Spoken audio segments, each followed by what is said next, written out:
Евала тарикати! Ние сме Иво и Радо и това е различната спортна поредица в YouTube. На предела, Където оставаме без дъх.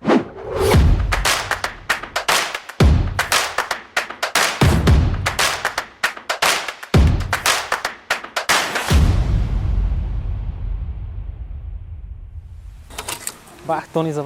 Гледай как вали, брат. Много Тони напраска. Днес се намираме в Банкя и Както виждате, се пръска да вали. Да, времето е с нас, очевидно. Ще бъдем много потни и много Да. мокри. Днеска ще е мокро, със сигурност. Със сигурност, защото ще ви срещна с едно момиче, което е много бойно, много издръжливо. Гледали сме я по телевизията да се мята в пясъка, да се бие, да плува и да се бори с много противници. Абе, една истинска амазонка. Преди да ви запознаем с нея, Не, няма преди много вали.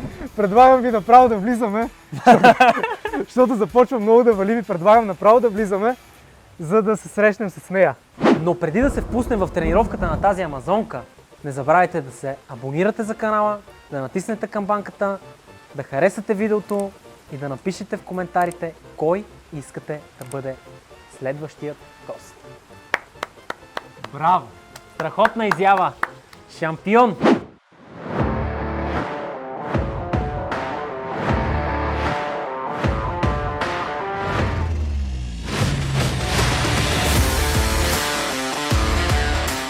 Аз съм Ралица Кашинова, на 29 години, живея в Банкя, но родом съм от Самоков.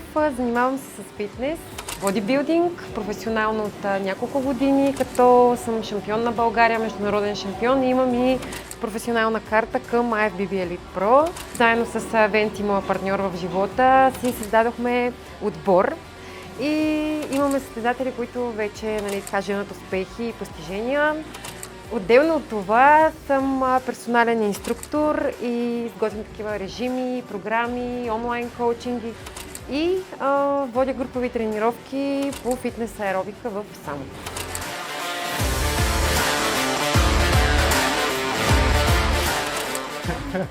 Човек на Общо спорта. Бачка мяко. Всичко е свързано с спорт. Аз Да. това чух. Баща ми е борец, сестра ми тя е буркиня и съм си възпитана с спорт.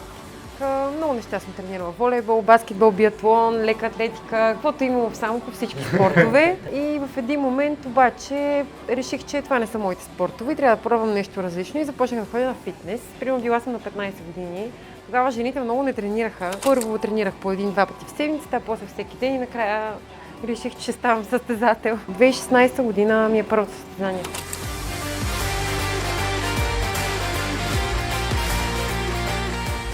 Как се решава такова нещо? От просто ходене на фитнес? Аз тренирах много сериозно, спазвах режими, тренировъчни програми, всичко. Много обичах да чета, така интересувах се и няколко човека ми казаха, ти си генетично предразположена към този спорт, имаш хъс, имаш амбиция, опитай, твоето е. Появи се така един човек, който ми каза, давай да пробваме, да те подготвим и аз. Кой беше този човек? Богомил Йорданов, това е първият ми треньор. Първият ти треньор. Да. И той ми изпрати едни режими, имах супер много храна, какво е това? Много храна, много тренировки, да. И, както казах, баща ми е борец, спортист и той е такава структура като моята. И според мен доста лесно качвам мускулна маса, доста лесно свалям килограми, в смисъл адаптирам се много бързо. Качих може би мускулна маса за доста кратък период от време. Не те ли стресна това? Повечето жени масово, като отидат в фитнес и казват, аз не искам много тежко да дигам, да не кача много мускул, да не заприличам, да стана по-мъжествена. Да. Не. Защото аз съм била примерно 51-52 кила. Когато примерно съм започнала подготовка от този основен период, който е бил един месец примерно, съм започнала от 54-5, Не е било нещо вау, много килограми. Аз като цяло не тренирам с много тежко. Тренирам с килограми, с които мога да си изпълнявам правилно самото движение, примерно да правя задържания, къси повторения, Просто работя с по-малко килограми и зависи вече от тренировката, правим различни експерименти. По принцип Венци ми е треньор на мен и така той много неща ми каза по време на тренировка, които да променям, които да правя и за които не са нужни много килограми. И като един треньор, сега като дойдохме на това, какво ни предстои днес? Какво ще правим с теб днес? Тук в И аз залата? се чудех каква тренировка да ви направя. Ако искате, може би да си изберете. Едната тренировка за дупе, другата тренировка е фитнес аеробика, която водя в Самоков, в груповите ми тренировки. Фитнес аеробика? Да. Фитнес аеробиката първа дисциплина, която аз сама съм си измислила. Един ден просто реших, че трябва да водя групови тренировки и си кръстих фитнес аеробика. На базата на моите знания и умения от фитнеса, от групови тренировки, на които съм ходила, защото аз съм ходила на много тренировки, попитвала съм различни неща и реших да си направя нещо комбинирано. По-интензивни са тренировките, супер различни са всеки път, труднички са. Ами, аз мисля да пробваме тази аеробика. Да, Звучи нещо да много видим интересно. какво е. Да. Супер, добре.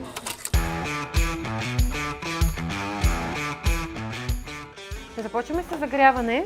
Да си загреем ставите първо. Всичко си загряваме. Главата.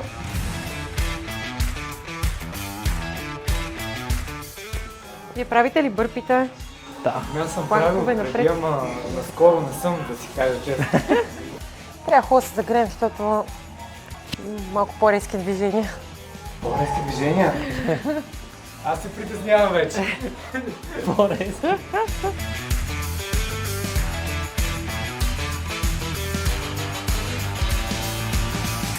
Едно друго нещо ми направи впечатление. От всичките неща, които изброи, не каза едно нещо, с което според мен в момента си най-популярна така пред аудиторията на България. Последното ти участие в Игри на волята. Как се случи това, че ти се записа да участваш? Пак Венци идви.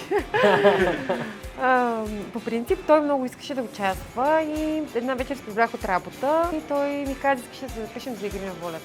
Честно казано, не ми беше приоритет, тъй като ви казах с колко много неща се занимавам и някакси си бях подредила ежедневието много добре, не исках да го развалям. Но му казах, добре, айде, той си попълни анкетата за един час, аз я попълнях една седмица. Аз много обичам да пиша, дали да се обяснявам, така да е попълнена адекватно. А като спомена това да пиша, във визитката си там ти беше споменала, че си учила журналист. Да, и съм учила и съм се А занимавала. как се занимава? Какво ще рече тогава? Работила съм като репортер в телевизия, година и половина някъде, но се отказах. Защото нямаш как да го съчетавам с спорта. Значи аз искам да съм на 100% най-добрата. Или ще е в едното, или ще е в другото. Двете не може, не става, да. Може би го оценявах като работа, която е по-сигурна. То пак няма нищо сигурно. Нали? Журналистиката като престижна работа, нали, професия. Беше ми интересно, аз много голямо желание си завърших образованието. Съм отличник на випуска и като студент, нали.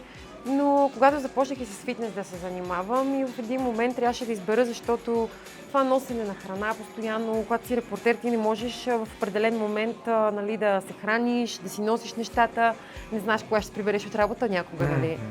Не можеш да ангажираш извънредни събития. Да. И просто реших да избера едното и мисля, че направих правилния избор.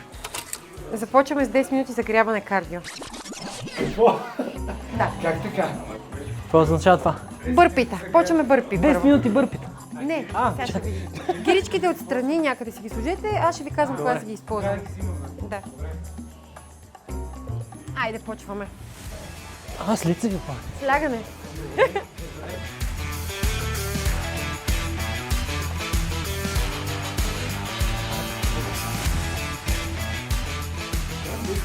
Как ще направим 10 минути?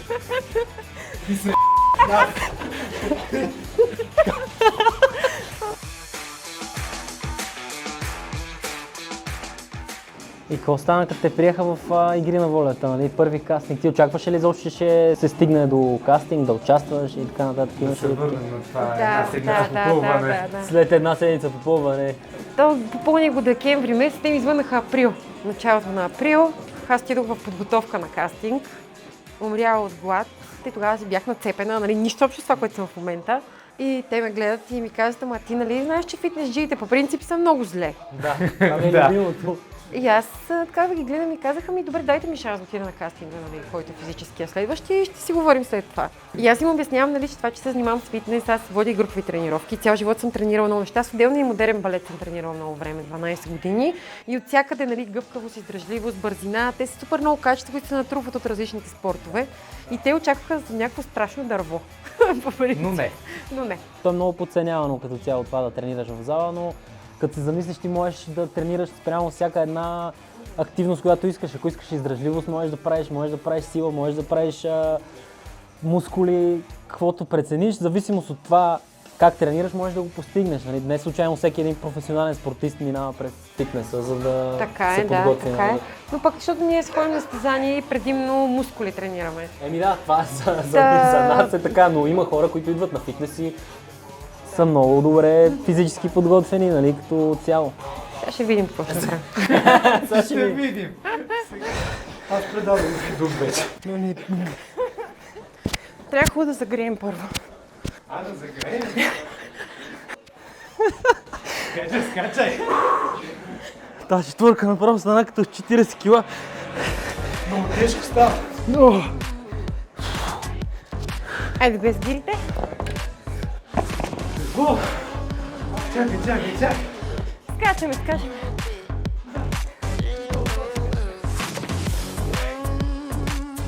Предпоследния кастинг, който беше с плуване, бърпита, лицеви опори, планк, бях 10 дни преди състезание. Направо ми беше толкова лошо и победих всички на лицеви опори, на бърпита, на планк, на плуване, на всичко. Да.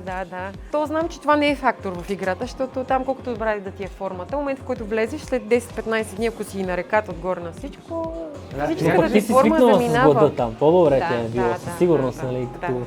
Но кажи какво се случва, защото като спомена, какви са промените там, когато влезеш в едно такова реалити? Първата промяна, това е, че се откъсваш от света и от близките ти хора. За мен беше много трудно, защото съм си много близка, нали, с семейството ми, с Венци, с състезателите ми, с хората, с които работя.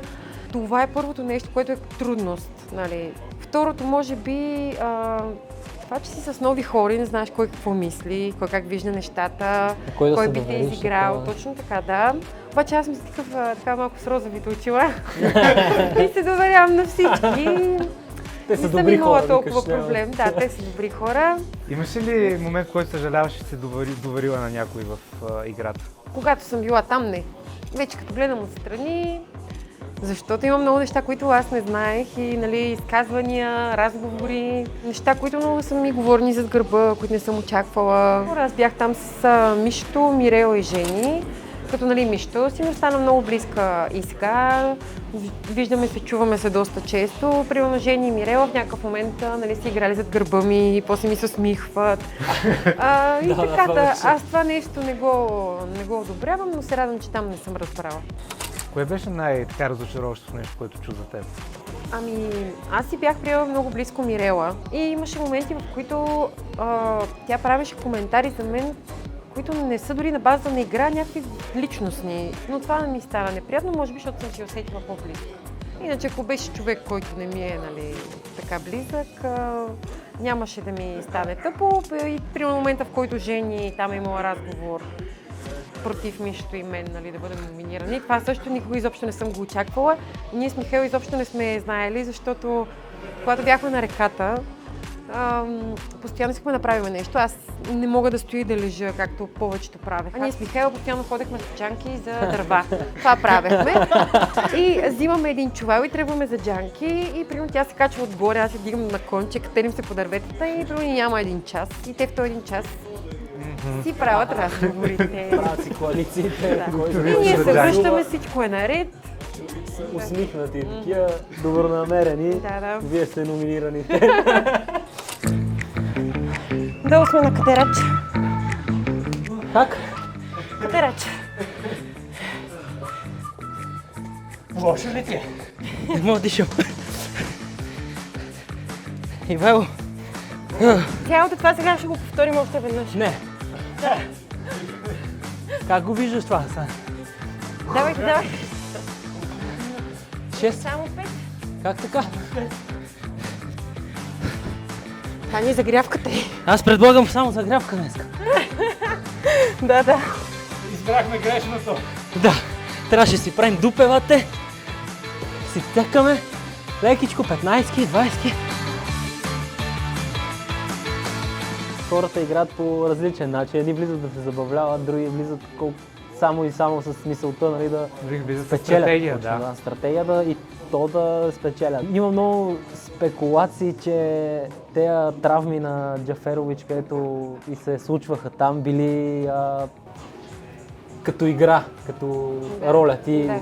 какво мислиш за това? Според тебе дали има нещо вярно? Аз бях вътре, това според Както което дали си била стана, вътре, да. според мен много ги смаза. Наистина много. Те бяха сплескани, криви, подути. Нали? Когато тя се прави, ще го забележим, когато ни ги показва. Нали? Наистина и бяха много зле. Когато се разболя последния път, тя наистина беше много зле. Аз я видях, беше бяла, присъствах лекарите и нали, мерят там температура, правят някакви инжекции, бият и така нататък.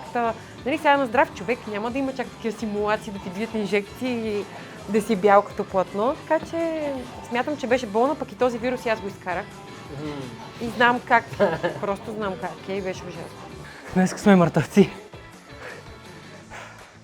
Тя ни... Не съм за това предава маскара, че това. И аз няма хора. Бех се надъхал, викам, ще хора. И ги на волята. Не. Ти стигна доста напред. Да. Шеста. Да. Очакваше ли? Много се надявах, защото като тръгнах, основната цел беше да стигна до финалната осмица, там девятка. И когато влязох в финалистите, вече бях супер спокойна, че съм стигнала до този етап. И после, нали, почнаха една битка, втора битка и аз усещам, че има много голям шанс да стигна много напред. И последната битка просто беше много на късмет. Според мен тази битка, нали, аз не подценявам Виктория. Виктория е супер силна. Аз, нали, това, което съм видяла от нея на арената, винаги се представя много добре. Но самата ни игра за двете си беше на късмет. Има ли някакви спрямо човека, спрямо хората да избират битките или всичко е... Ами според мен така, със сигурност ги рандъм. избират по някакъв начин, но конкретно за тази битка с Виктория смятам, че отдавна са я били избрали, тъй като варианта да отиде някоя жена с някой мъж на този етап от играта е много висок, нали? И дава шанс на жената по този начин, с тази игра, нали? Някой да няма късмет. Да. От тази гледна точка. Но мисля, че да, примерно битката, която беше на Фифо и на Аспарух, не мисля, че биха дали на две жени, примерно. Със сигурност ги избират по някакъв начин, но не е конкретно да направят за някой играта, поне според мен. Да, почиваме. Малко почивка. Тази загрявка. Лошо ми е. Не се смей. Ние загряхме. Абонирайте се за нас, последвайте канала. Аз не мога да кажа давай. Какво? Не знам. Ние не мога да мислим вече, така че Последвайте. всичко е супер. Чувате ли ми?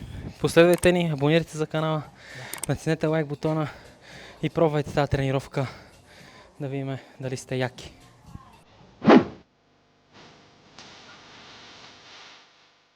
Айде!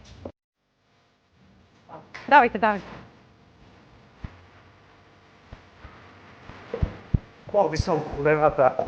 Няма да лъжеш.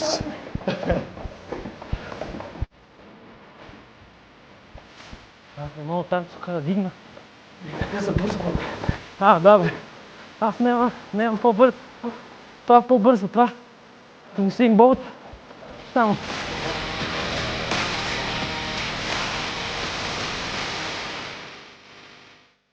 Има ли уроци, които научи от цялото това преживяване за себе си? Първо си мислех, че съм научила, че не трябва да се доверявам толкова на хората и че трябва, нали, малко така да съм по-недоверчива. Обаче пък после като се замисля, ми е било добре през цялото време и сега ми е добре и мисля, че Не трябва да го променяш не трябва това. да го променям това нещо. Аз си гледам света през розовите очила и просто общувам с много готини хора. Работата ми е такава, че, нали, аз съм хубавата част от деня на хората. Те идват при мен да тренират, да се разпускат, нали, търсят ме, не влизаш, ти влизаш в някой офис, да се скараш с хората, нали, прецакали се за нещо, а те идват при мен, за да разпускат и хората, с които съм обградена, приятели, нали, семейство, всички са супер позитивни и мен в живота не ми се случват някакви, нали, лоши неща. Това е най-хубавото и ние затова го правим и това предаване и ги срещаме с такива хора, за да покажем, че когато правиш нещо с любов и това, което искаш, се чувстваш прекрасно. Да, точно Това е едно от така нещата, да, които не те смазват, така Да, да кажем, да. защото има удоволствие във всичко, което правиш. Как се промени живота ти след участието в това предаване? От време на време, нали, има интерес към мен да участвам в някое предаване, за интервю. Как в момента? Да, в момента. Много така се радвам на децата, защото много са сладки. Значи като ме видят някъде, мамо, рали, игри на волята. Децата не са ми. Най-истинското е. Тяхната реакция винаги е много... Нищо прикрито няма. Много е приятно и цялото внимание, нали, пак е позитивно, защото моят образ си беше позитивен. Има хора, които са с негативен образ и не могат да си покажат носа навън. Така че при мен само позитиви взех. Ми беше много голям плюс, нали, това, че ме дадоха по телевизията, защото хората чуха за мен и по някакъв начин са ми последвали профил в Инстаграм. Работата увеличи ли се след това? Да, увеличи се работата. Аз и преди това имах доста работа и даже си бях притеснила дали ще мога да си дам качеството, което съм давала до момента на хората, които ми пишат. Нали. Аз съм свикнала, когато имам поръчка на нещо, да го направя до 1-2 дни максимум. Примерно не мога да дам повече време, защото просто така съм свикнала и сега в един момент ми се налагаше да отлагам някакви неща и се чувствах много зле. Какво да ви кажа? Това е за няколко месеца. След 5-6 месеца ще дойде следващия сезон и нали, цялата тази звездомания просто трябва нали, да е малко по-спокойно. Айде горе!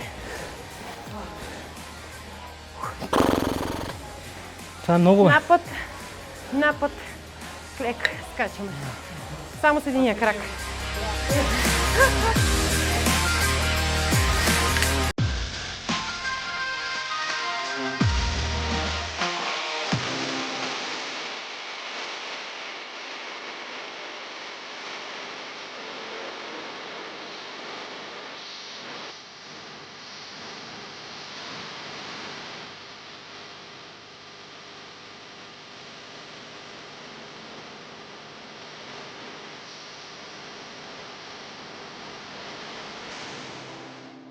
Почиваме. Какво означава почиваме, не е ли края това? Не. Колко още остава? И по принцип, ако правим една адекватна тренировка, тази серия трябва да повторим 3 пъти. Какво е пак? Това път направихме до тук. Да, ако е нормално, да. И после слагаме постелките. Сега минаваме с постелките долу, корем.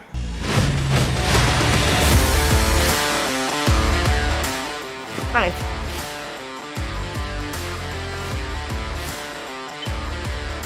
След игри на волята имаш ли отново амбицията да се състезаваш, да излизаш на сцена пак или по-скоро се концентрирал върху хората, с които работиш? Мен това ми е най-голямата страст.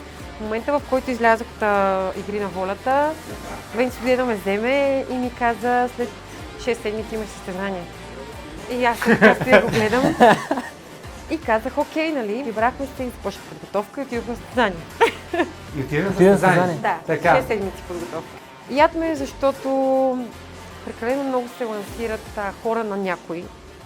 Това не съм се сблъсквала преди това на аматьорски състезания и затова така ми е малко болно. Примерно участва на организатора жената, на съдията, примерно един от съдиите, състезателки. Ние го чуваме не за първи път. В Чехия, примерно, топ 4 са от от Чехия.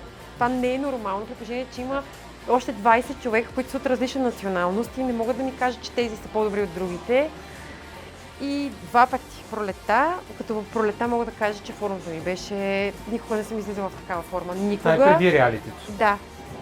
А ти тогава излезе преди реалитето или Да. не успя? И преди реалитето излязох. И преди и след. Да. Тази година ми е и така ми не разбрах. И останах много разочарована, обаче пък аз наистина много си го обичам, правя го с голямо желание, мотивирам себе си, мотивирам хората, с които работя. Показвам им, нали, какво е бикини фитнес, тъй като малко критерия се е изменил. Ние, когато бяхме на последното състезание, имаше такива жени, леле хора, вие ако ги видите направо. Ужасни са, прекалено мускулисти жени, назобени и така нататък. Аз искам първо да кажа, че съм против химия да се приема от жени, абсолютно. Всичките ми състезатели, както и аз, са натурални и много държа на това нещо. А защо си толкова твърдо против? Защото жените нямат нужда за бикини фитнес да взимат химия. Това е категория, в която трябва да си нежна, женствена, секси, да имаш достатъчно мускул, че да изглеждаш симетричен, да имаш иксообразна форма и да имаш поведение на сцената. Това е бикини фитнес. Да си красива на сцената и да покажеш едно фитнес тяло, а не, нали, да ходиш като мъж и да си с такива крака и с такива рамене. Да не говоря гласовете на жените какви стават. Мутират, окосмяване, много жестоко. Абе, толкова са много странични, нали, загуба на цикъл, което е най-вредно от всичко и това нещо не бих си го причинила никога. Нито на себе си, нито на състезателите ми. Още давахте темпо. Кое? Темпо. Нямаме темпо. Давай! Малко като Тоня ще видя Исус Христос. На 160-то ми свършаха силите. И тогава точно пред очите ми излиза Исус Христос. И ми казва, какво става, изморили са? Ама очите му ми изгарят моите. Той става за част от секундите. Да ми проговори.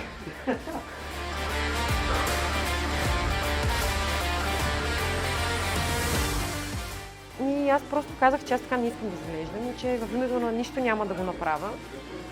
И за сега не съм се отказала, но приоритет са ми момичетата, защото те са супер сериозни. Ние имаме 4 момичета, 5. Изпускам 5 момичета и едно момче. Да, за пролета, които готвим и така искам да им дам всичко, от което имат нужда, защото последните пъти, когато ходим на състезания с тях, аз съм в подготовка и им взимам от емоцията около състезанията, което, нали, както знаете, е едно от най-хубавите, нали, неща от самите състезания. И заради това, докато те са в подготовка, сега няма да бъда аз, но може и да измисля нещо за есента. Много ще ми е трудно да се откажа, ще видим. Направо, че ми излезнат почките през ушите. Да. Айде сега горе краката, пробваме го това. Това е.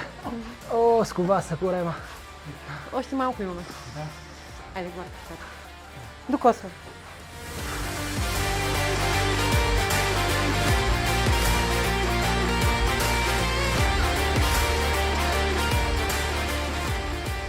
Аз мога първо да кажа това, много съм щастлива.